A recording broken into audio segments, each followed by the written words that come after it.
So, Imitation Game was the 2014 critically acclaimed Second World War based movie starring Benedict Cumberbatch, which focused on the character of Alan Turing, the man who helps the Allies and British to crack the Enigma machine to win the war.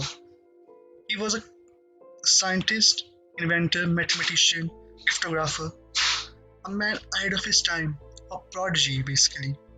His ideas are still used today, as he also known as the father of modern computer.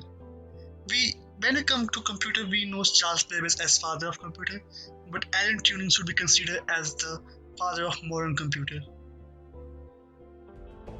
You know, Alan, sometimes it's the very people who no one imagines anything of who do the things no one can imagine.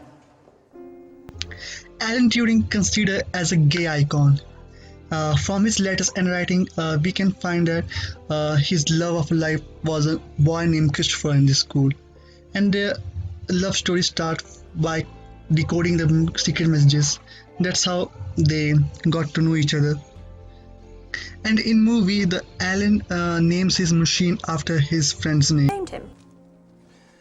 Is that a bad name? No.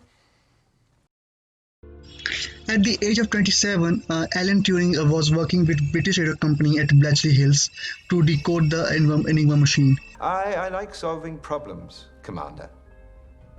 And Enigma is the most difficult problem in the world.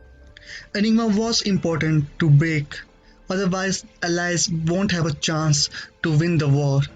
And Alan Turing used his idea of mathematics to make a machine to break these codes. I'm designing a machine that will allow us to break every message, every day, instantly.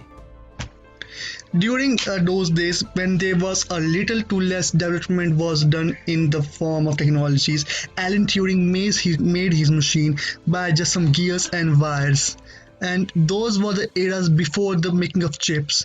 So he made his own chips and created his machine. I want Christopher to be smarter, to make a calculation and then to determine what to do next, like a person does. Think of it. An electrical brain, a digital computer.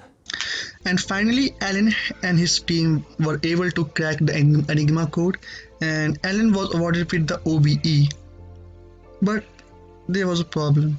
He was gay, and at that time it was a punishable crime. And after so many years of effort, and even Stephen Hawking lobbying for Alan Turing to be pardoned, the British Royal and the British justice system pardoned the Alan Turing and commemorate his war effort. And even the Bank of British will print the Alan Turing's face on the back of $50 notes with his Enigma sign. You know, this morning, I was on a train that went through a city that wouldn't exist if it wasn't for you. I bought a ticket from a man who would likely be dead if it wasn't for you. I read up on my work. A whole field of scientific inquiry that only exists because of you. Alan Turing was a genius. Without his effort and his theorem, we wouldn't be able to enjoy this video or anything related to the computers. Without him, our world will be so different. He is a godfather of this technology. Sometimes it is the people who no one imagines anything of, who do the things that no